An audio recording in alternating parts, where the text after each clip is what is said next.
Esta tarde me gustaría invitaros a abrir vuestras Biblias, la palabra del Señor, por el Evangelio según Mateo, capítulo 20.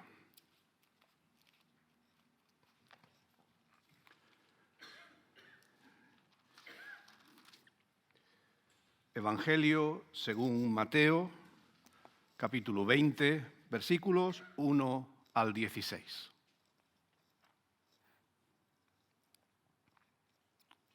Mateo 20, 1 al 16, y dice la palabra del Señor: El reino de los cielos es semejante a un hombre dueño de una finca que salió por la mañana a contratar obreros para su viña. Y habiendo convenido con los obreros en pagarles el salario correspondiente a un día de trabajo, los envió a la viña.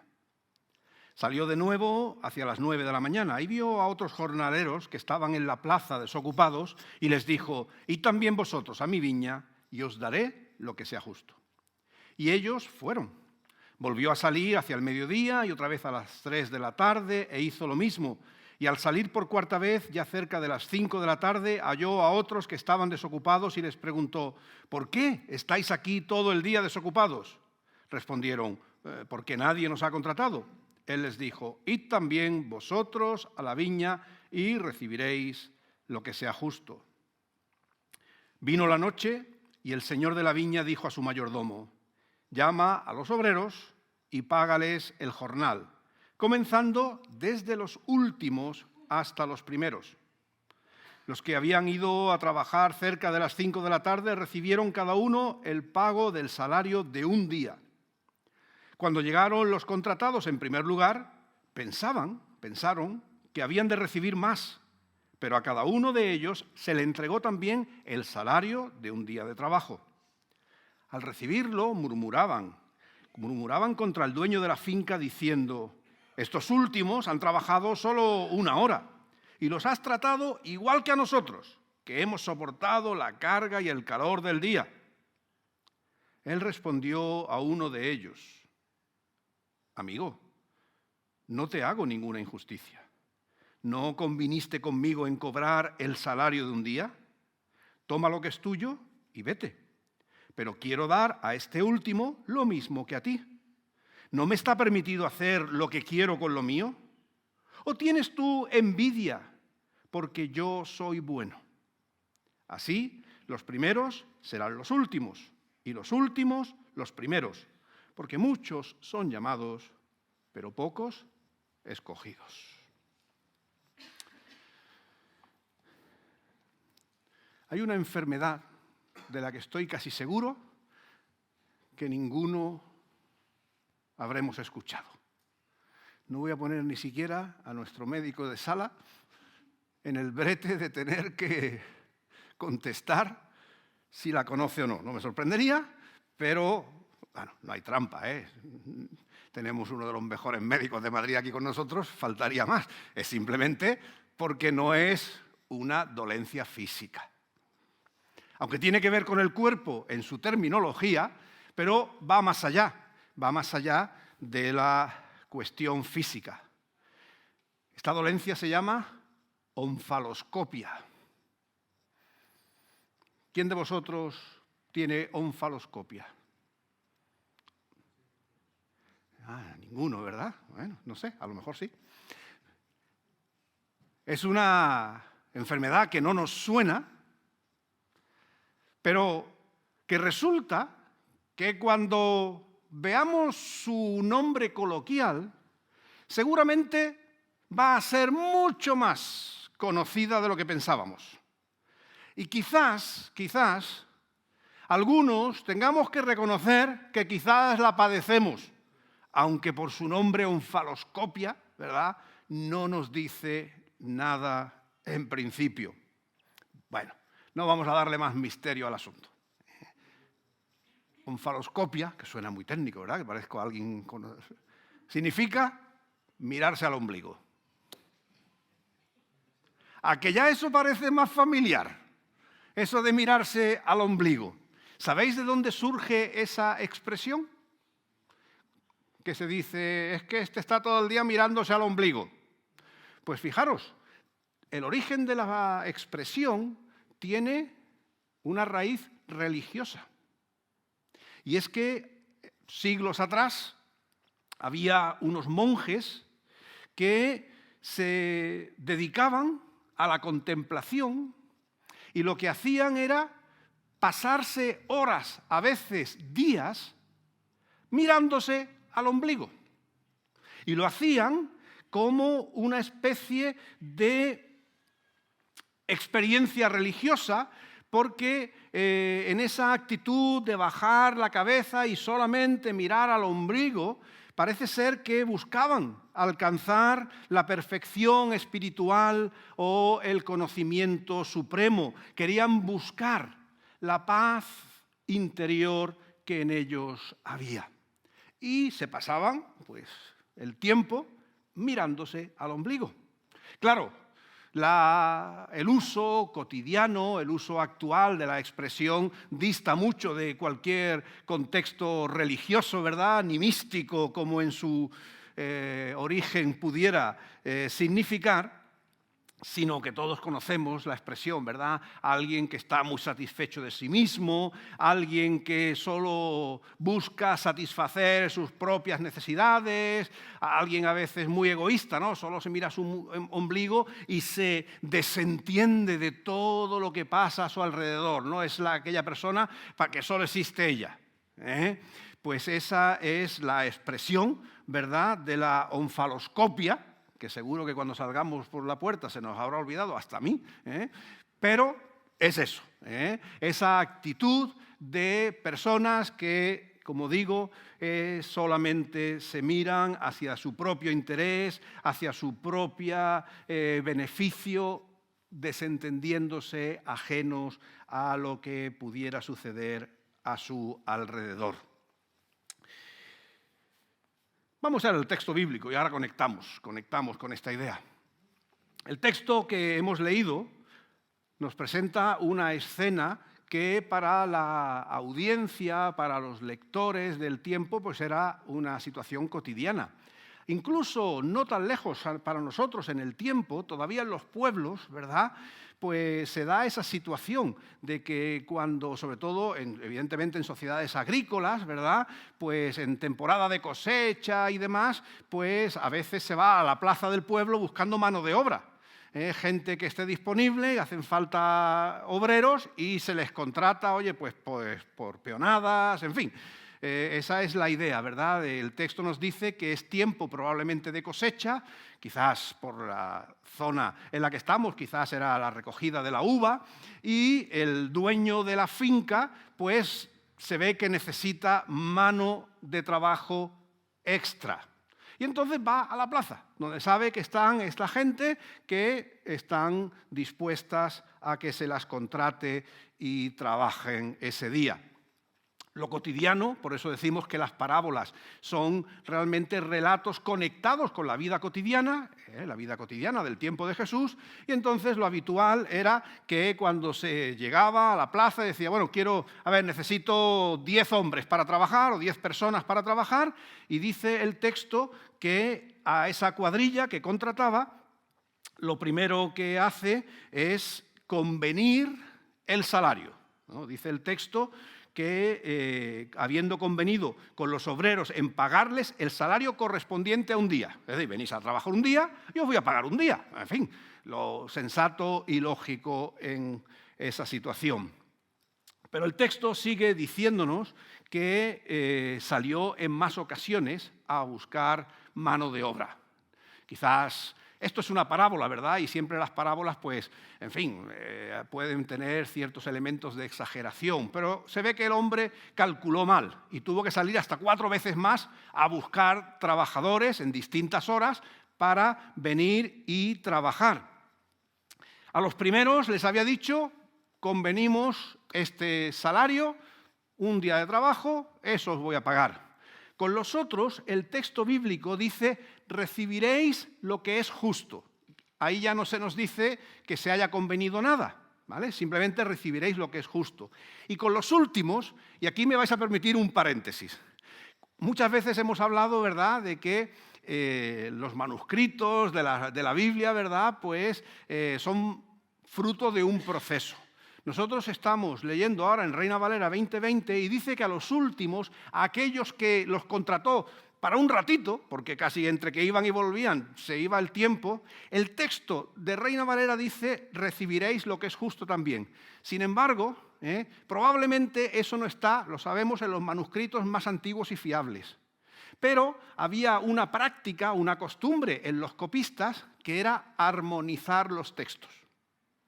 Si a estos le has dicho, a los primeros, convengo con vosotros el salario. A los siguientes os daré lo que es justo. A los otros, lo que es justo, cuando llegas a los de la última hora, dice, uy, aquí se le ha olvidado poner que también le va a pagar lo que es justo, ¿vale? Y entonces aparece en el texto que no necesariamente se encuentra en los manuscritos más antiguos. Y esto va a ser importante, porque son los últimos, y a estos últimos, insisto, si miramos las versiones más antiguas de los textos, no les dice nada, simplemente dice, oye, venid, que aquí hay que correr y hay que trabajar, ¿vale? Ni convengo nada, ni hacemos nada.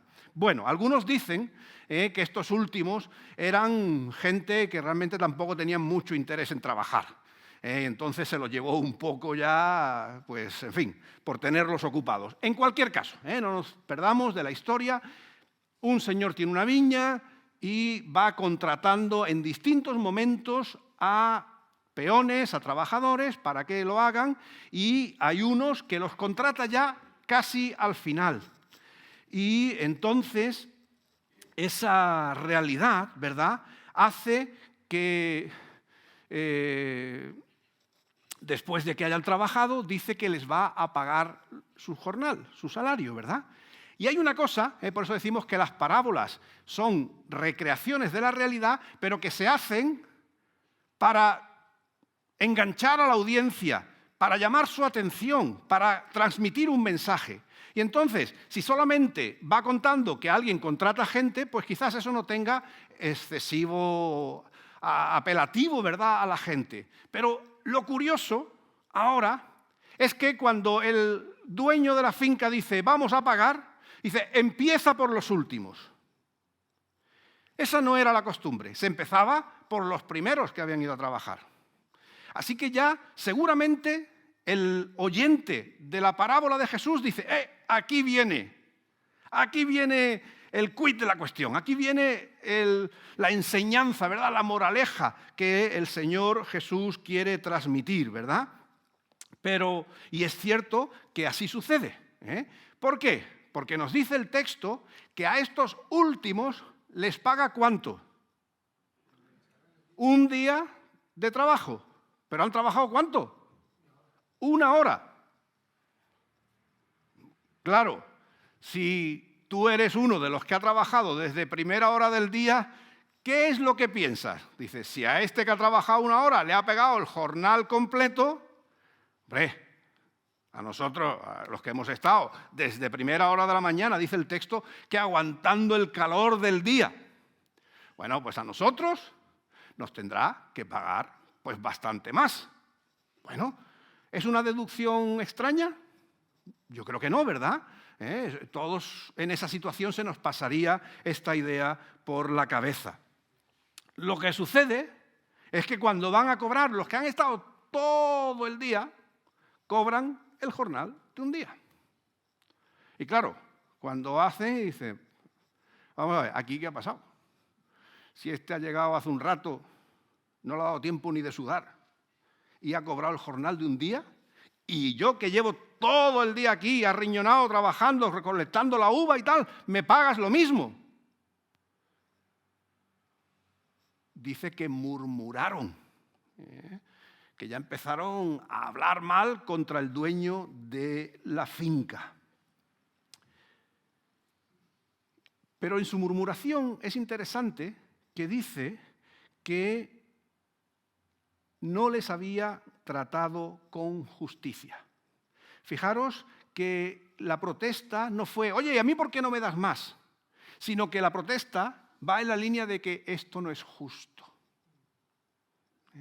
Vemos que lo enfocan de otra manera, ¿verdad? No es la protesta solamente airada, a mí me tienes que dar. No, esto no es justo, que habiendo trabajado este número de horas, pues no cobremos mayor cantidad. La cuestión se solventa en la parábola, ¿verdad?, en este relato, en que el dueño de la finca, le dice: ¿en qué te he hecho injusticia? El texto dice que habían acordado el salario que habrían de cobrar. Has trabajado un día y te he pagado un día. ¿En qué te he hecho injusticia? Dice: pero ¿no será que te molesta que yo haya sido bueno, generoso con estos que solo han trabajado una hora? Y ahí queda el tema para la reflexión, ¿verdad? Esta es la parábola. Detrás probablemente está, evidentemente, por el contexto, el derecho romano que decía que un propietario podía hacer con su propiedad lo que quisiera. Distribuirla o incluso tirarla, quemarla. ¿Vale? Le asistía el derecho de que era suya. Incluso para heredar no tenía obligación, como aquí en España, ¿verdad?, que tenemos la legítima y una parte obligatoria que no se le puede quitar a los hijos, aunque uno quiera desheredarlos, eso es muy complicado. En aquel tiempo no. El dueño hacía lo que quería. Y es lo que les dice: esto es mío. He acordado contigo una cantidad y eso es lo que te doy. No hago contigo injusticia. Lo que hago con los otros es bondad. Y aquí, en esta parábola, el Señor Jesús quiere transmitir un mensaje muy importante para nosotros, para cada generación. La parábola comienza ¿con qué comparación? ¿A qué compara la parábola? Primeros versículos. Venga, versículo 1, miradlo, quiero que tengáis las Biblias delante. ¿Qué dice en el versículo 1? Todos con las Biblias cerradas, ¿esto cómo es? Gracias, Luis Carlos. El reino de los cielos. Es una parábola del reino. ¿Vale? Todo esto que nos ha contado acerca de el recoger, el contratar, el pagar, que si es injusto, que si soy bueno, que si envidias y tal, todo eso que Jesús ha contado, lo ha tomado para ilustrar la realidad del reino de Dios. Y cuando nosotros escuchamos la palabra reino, pues pensamos en castillos, ¿verdad? Las películas de los reyes, ¿verdad?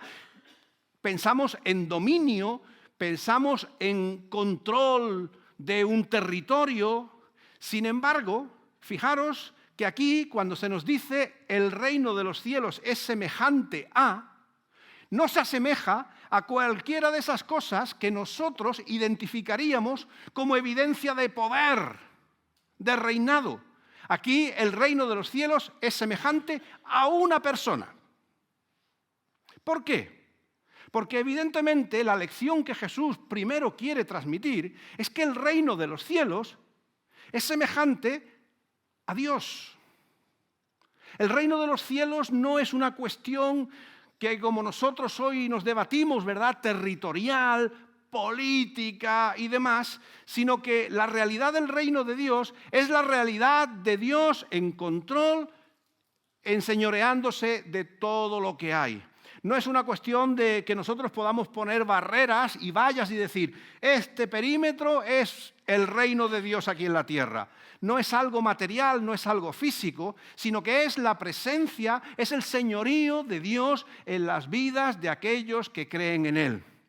Y entonces el Señor Jesús quiere que los que le escuchaban entonces y nosotros que lo escuchamos hoy, recordemos que el reino de los cielos, el reino de Dios es semejante a ese hombre, es decir, el reino de Dios, para conocerlo, tenemos que verlo en la realidad de Dios, y a Dios evidentemente le conocemos por medio de ¿quién? De Jesucristo. La realidad de Dios a nosotros se hace accesible en la persona del Señor Jesucristo. Y en la parábola, el propio Señor Jesús ha intentado dejar elementos fundamentales para entender en qué consiste el reino de Dios, en qué consiste su realidad, el hecho de que Dios se haya hecho hombre en Jesús y se haya acercado a nosotros. El primer elemento que podríamos al final concluir que destaca es el hecho de que el reino de Dios es justo. A pesar de las protestas, creo que todos, después de escuchar el razonamiento del hombre, tendrán que decir, bueno, la verdad es que es justo. Le prometiste un jornal y le has pagado un jornal. No hay agravio. ¿Por qué? Porque el reino de los cielos sin duda es justicia de Dios. Es reconocer y dar a cada uno lo suyo. Pero a veces nosotros, cuando hablamos de justicia, a veces pensamos en cosas distintas, ¿verdad? Y a veces la justicia aquí parece que tiene que ser a costa de terceros, no sé, se crea una sensación extraña. Lo real en este pasaje es que el reino de los cielos actúa con justicia, pero por encima de todo actúa con bondad. Si miráis la respuesta dice, he sido justo, te he pagado lo que habíamos acordado, dice, pero ¿qué sucede? ¿Te molesta que sea bueno, además de justo? Y a veces es verdad que esa es una lucha con la que nosotros batallamos, ¿verdad? La justicia de Dios y la bondad de Dios. A veces para muchos la justicia de Dios parece que es un Dios justiciero, ¿no? Que está esperando para castigar, para tal. Pero la justicia de Dios es, sin duda, dar a cada uno lo suyo, pero fundamentalmente esa justicia de Dios está unida a su bondad. El Señor Jesús quiere en este pasaje que nosotros entendamos que Dios no solamente es justo, que eso es lo que nos parecería a nosotros, ¿verdad? Sobre todo si somos los receptores de esa justicia, dame lo que es mío, sino que tenemos que aprender que Dios es un Dios de bondad. Por eso el mensaje de esta tarde lo hemos llamado gracia, porque en este pasaje lo que Jesús está transmitiendo es el reino de los cielos es semejante a mí y yo soy un Dios de gracia. No soy un Dios de legalismos, sí de justicia, pero por encima de todo de gracia. Porque si miramos la parábola, lo que Jesús quiere transmitir es que sin perjudicar a nadie en lo que es justo, el Señor tiene compasión de aquellos que a última hora no tuvieron oportunidad más que de trabajar un rato. Pero para esos que no se merecían sin duda el jornal, por el trabajo realizado, sí fueron receptores de la gracia, de la misericordia del dueño de la finca, en este caso, entendiéramos, receptores de la gracia divina. Eso es lo que el Señor Jesús viene a decir cuando transmite aquella frase, no he venido a llamar a justos, sino a pecadores al arrepentimiento. No es que el Señor no se preocupe de los justos, no es que el Señor no les trate con favor y con igualdad a todas las personas, pero lo cierto es que la gracia de Dios trasciende nuestra forma de concebir nuestras interacciones, nuestra forma de relacionarnos, nuestra forma incluso de entender a Dios. Muchas veces a Dios lo entendemos en clave de nosotros mismos. Muchas veces Dios lo hacemos como un traje a medida, ¿verdad? Que se ajuste a lo que yo pienso, a lo que yo creo. Dios tiene que hacer las cosas de una manera u otra según yo las veo. Y el pasaje está diciendo que no, que Dios actúa conforme a su voluntad y su voluntad es buena, es más sabia que nuestra voluntad y está movida por la gracia hacia aquellos que no la merecen. Tenemos en la cruz de Cristo el ejemplo quizás más llamativo, ¿verdad? Ese hombre, ese criminal crucificado junto a Jesús, que en ese último momento de su vida le dice, acuérdate de mí cuando vengas en tu reino. ¿Y qué le dice Jesús? Ya es tarde. ¿Eso es lo que le dice? Conocemos el texto, estamos despiertos. De cierto te digo que hoy estarás conmigo en el paraíso. Y dice uno, ¡qué injusticia! ¿Era justo? ¿Sin vergüenza que quién sabe por qué razón estaba ahí, recibía el mismo tratamiento que aquellos que desde el principio habían estado fieles, habían estado peleando junto a Cristo, sufriendo las consecuencias de la proclamación del Evangelio, y resulta que uno y otro al final reciben lo mismo. Y uno puede decir, pues hombre, muy justo no parece. Pero ¿de quién es la justicia? ¿Es la nuestra justicia o es la de Dios? ¿Qué es lo que impera en la relación entre el ser humano y Dios? ¿Nuestros valores y nuestros principios o realmente la misericordia de Dios? Decíamos al principio, ¿verdad?, acerca de esa dolencia de nombre tan raro, ¿verdad? Yo tengo que mirarla porque ya no me acuerdo cómo se llama. La onfaloscopia, que es mirarse el ombligo. A veces espiritualmente, cuando miramos a Dios, cuando pensamos de Dios, lo hacemos mirándonos el ombligo, pensando solo en nosotros mismos. Y nosotros nos convertimos en el patrón de lo que Dios tiene que ser y tiene que hacer. A veces nos cuesta trabajo pensar, lo decimos, pero pensarlo es otra cosa y convencernos, aún más complicado, de que ninguno de nosotros nos merecemos nada delante del Señor.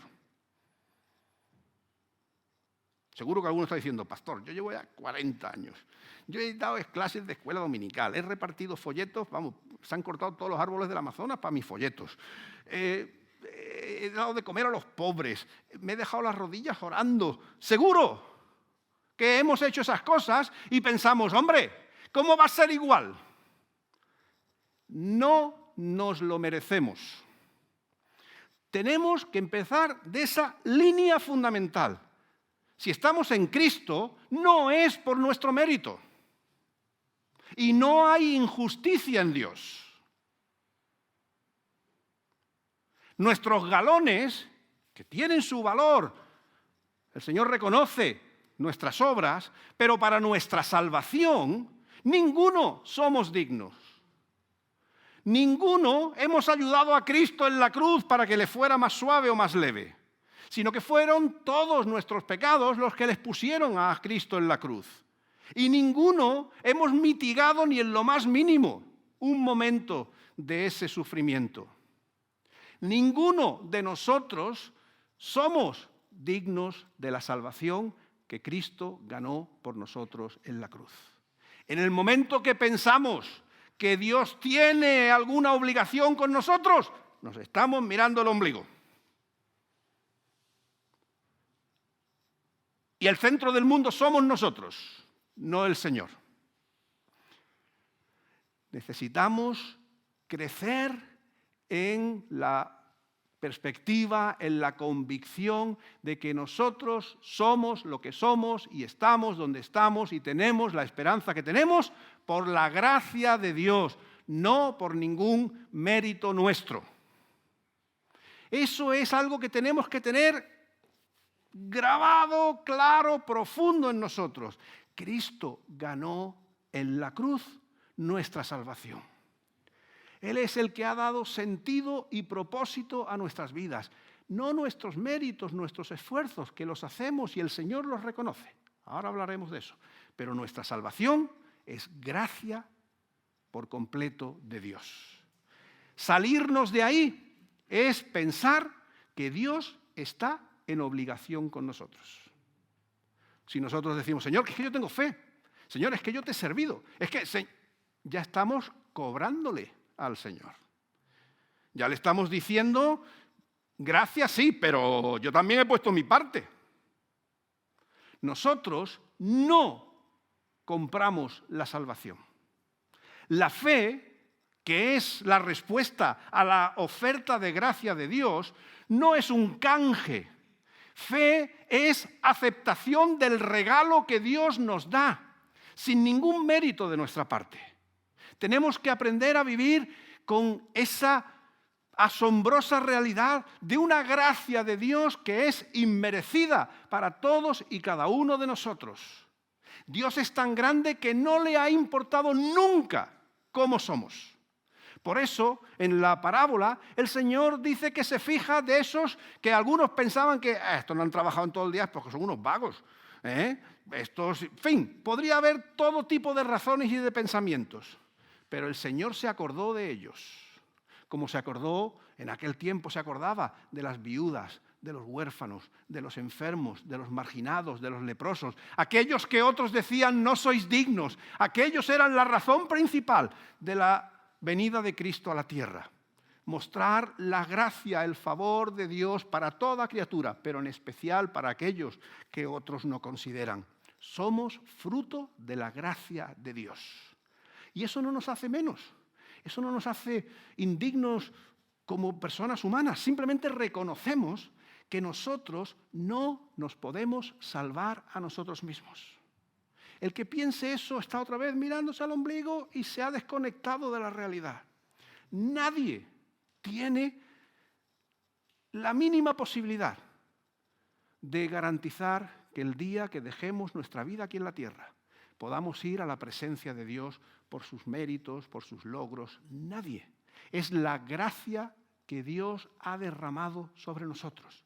Nosotros lo único que hacemos es recibirla, acogerla por la fe, pero no la compramos, no la canjeamos, sino que nos sentimos desbordados por esa gracia inmerecida de Dios que llena nuestras vidas. Tenemos que mirar a Dios como un Dios de gracia. Un Dios de gracia, y por eso otra vez lo de nuestro ombligo, un Dios de gracia que nos hace no solamente cambiar nuestra mirada hacia Él no está en deuda con nosotros de nada, sino que también cambia la perspectiva hacia nuestro prójimo. A veces, y hablemos en un contexto a veces de las personas que somos creyentes, algunos nos pudiéramos sentir más o mejor que otros por el pedigrí que tengamos. Cuarta generación o quinta de creyentes, mi padre, pastor, mi tal, esas cosas que tienen su valor, no quiero tampoco banalizarlo, pero cuando hacemos eso, construimos una percepción de nosotros que es a costa del otro. ¿Para qué me ensalzo yo? Pues para hacer mejor que el que tengo al lado. Por eso la Biblia dice, cuidado, que ninguno tenga más alto concepto de sí mismo del que debe tener. Tranquilitos. Mirémonos los unos a los otros como receptores de la gracia de Dios, que ninguno hemos ganado, por la que ninguno hemos trabajado y que todos hemos recibido igualmente sin ningún merecimiento. Cuando la gracia de Dios es lo que ha dado sentido a nuestras vidas, eso transforma nuestra perspectiva. Ya no somos el centro nosotros nada más que mirándonos a nosotros mismos, sino que Cristo nos levanta la cabeza y nos dice, mira, también estos son receptores inmerecidos de la misma gracia que tú tienes. La gracia nos hace mirar con favor a los que están a nuestro alrededor. La gracia nos enseña a poner en valor en una sociedad en la que todo el mundo defiende lo suyo, ¿verdad? Ahora estamos con la política y que si las regiones, que si la independencia, que si tal, cada uno quiere defender su terruño a costa de los otros. Y el Señor nos dice, no, tenemos que mirar con gracia a los demás, con mano tendida, porque es lo que el Señor ha hecho por nosotros. Y mirar de manera especial al que sufre, al que padece en nuestro mundo. Porque no es tan así, decimos, es que se lo merece, es que vaya vida que ha hecho. El Señor no usa ese vocabulario. El Señor no usa esa expresión para decir, bueno, es que claro, ¿qué se espera? El que mal anda, mal acaba. ¿No decimos eso de personas a veces? El Señor no mira a cada una de las personas y lo expresa de esa forma, sino que el Señor lo mira con gracia y mira el valor de su Hijo dando su vida en la cruz para dar esperanza y sentido a la vida incluso de aquellos que no lo merecen. Y si el Señor lo hace, ¿cómo no nosotros? La gracia de Dios nos enseña a mirar a Dios de una forma distinta, a mirar a nuestro prójimo de una forma diferente, y también a mirarnos a nosotros mismos, también entonces de una manera distinta, diferente, singular. Ya no son nuestros valores, ya no son nuestras perspectivas las que nos definen, sino que es la gracia de Dios la que nos dignifica. Es la gracia de Dios la que nos hace ser especiales. Especiales en nuestra relación con el Padre y especiales en la relación los unos con los otros. Ya no vivimos ensimismados, ya no vivimos pensando que somos el centro del mundo o que el otro que nos ha mirado de tal forma parece que nos está agraviando y en fin, la tragedia de la vida. El Señor nos dice que debemos recibir gracia y dar gracia. Vivir de manera generosa, vivir de manera accesible a otros y vivir con sensibilidad a aquellos que más lo necesitan. Los primeros, los que quieran ser primeros, serán los últimos. Y los últimos serán los primeros. La gracia de Dios pone el mundo del revés. La gracia de Dios pone del revés nuestra forma de percibir la realidad. Y la invitación en esta tarde no es ni más ni menos a que disfrutemos de la gracia de Dios para con nosotros. Es el privilegio, iba a decir la suerte, ¿no? Pero entendámonos en el término generoso y coloquial de la expresión, es lo más grande que jamás nos ha podido pasar. La gracia inmerecida de Dios. Somos lo que somos porque Dios lo ha permitido. Somos lo que somos por su gracia, que no podíamos hacer nada para alcanzarla, para recibirla. El amor de Dios lo llena todo, lo transforma todo, y creo que eso es algo que nosotros debemos asumir. Decía Martín Lutero, nadie es tan superior ante Dios que nada deba temer, ni tan bajo que nada deba esperar. La gracia de Dios se acerca a todos y cada uno de nosotros, en nuestras circunstancias, en nuestras dificultades, en el día bueno, en el día malo. Es gracia. No la ganamos, no trabajamos por ella, sino que en fe la recibimos y con acción de gracias vivimos en consecuencia. Pero es la gracia de Dios la que nos sostiene. Es la gracia de Dios que nos ha hecho lo que somos. Disfrutemos de esa gracia, vivamos esa gracia, compartamos esa gracia con muchos que también lo necesitan. Que el Señor nos bendiga y que su gracia que está en nosotros sea lo que nos conduzca en nuestra vida. Amén.